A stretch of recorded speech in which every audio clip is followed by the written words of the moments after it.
Okay, welcome back in. I'm going to continue this 32 and 32 series. This time I'll be looking at the Edmonton Oilers. I kind of wish I could go back in time because I think it's kind of nuts that at the start of last year they were off to the worst start in probably team history.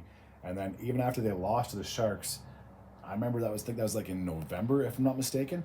At that point, they were the worst team in the league. Not just the worst team in the Western Conference, but the worst team in the league. And ever since that game, they won on a crazy 16 game winning streak at one point in the season. Then they've had several winning streaks throughout the entire season. So they basically went from last place, and then once the playoffs rolled around, they were able to climb all the way up to second place in that Pacific Division for the third consecutive year in a row. So a huge turnaround for the Oilers. So they finished with a record of 49, 27, and 6. They had 104 points on the season. At home, they were 28, 9, and 4. They were absolutely unbeatable at home. When they were away, however, they were 21, 18, and 2, so they were roughly 500 away from home. But when they were at home, man, oh man, only 13 games lost and 28 won. So that's pretty darn good. 41 games, and you win 27 of them. That's not too shabby. When it comes to this year's picks, I'm just a little confused because they should have been right under Toronto. That they should have had the 24th pick, but for some reason, maybe it's because they went all the way to the finals, that they would actually end up with the 31st pick. No, they'd actually end up with the 32nd pick. So they'd have the very last pick of the first round. It was from Philly and Florida. They would draft Sam O'Reilly, a right winger from London of the OHL. So just a little confusing, if I'm not going to lie. But yeah, they ended up with the last pick and drafted him. So as always, I'm going to be going through the roster of who was on the team from last year and what additions have possibly been made. So they have brought in Victor Arvidsson from the Los Angeles Kings. He was the big name that they got. Connor Brown has re-signed on a one-year deal, if I'm not mistaken. Sam Carrick has left. He's not there. Leon Draisaitl was going to be a UFA by the end of this upcoming season, but he has signed an 8-year deal, so he's guaranteed to be an Oiler for at least 9 more seasons. Warren Fogle has left, and he's gone to LA. So if I were Arvidsson and Fogle, I've made this joke before, they should have just exchanged phone numbers, and then Fogle could have taken over Arvidsson's home and vice versa if they hadn't known they were both going to opposite teams. Sam Gagner, he is no longer a member of the Edmonton Oilers, which is a shame because 34, 35 years old, obviously he doesn't have that much hockey left in him. And I just want to make this little side note. I was following the Oilers when they did their playoff run. I don't know why they didn't put him in for at least Game 4 of the finals, because even if they got swept, he could have at least been a part of the team instead of just sitting upstairs scratched for the entire postseason run. I thought that was absolutely ridiculous, but I'm not a coach or a GM, so what the hell do I know?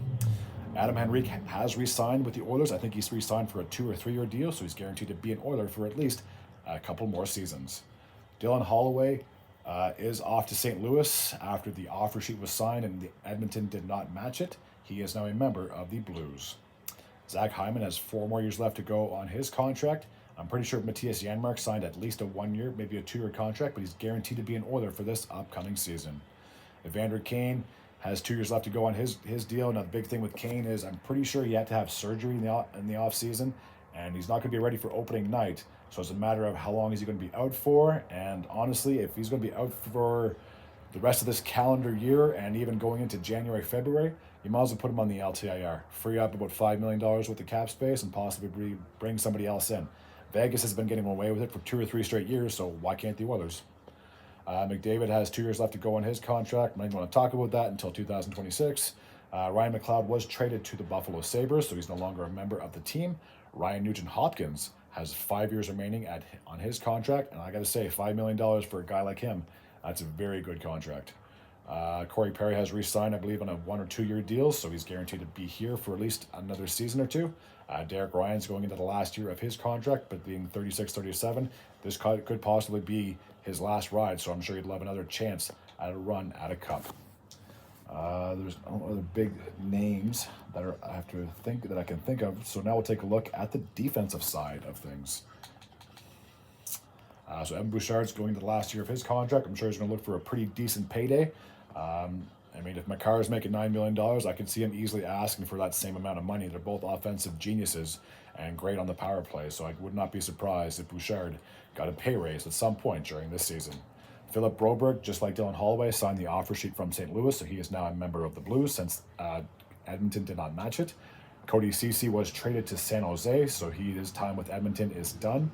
Vinny Desharnais did not re-sign with Edmonton, but he actually signed with Vancouver Canucks, so he is staying in the Pacific Division, but he's no longer going to be able to hug Skinner after the games.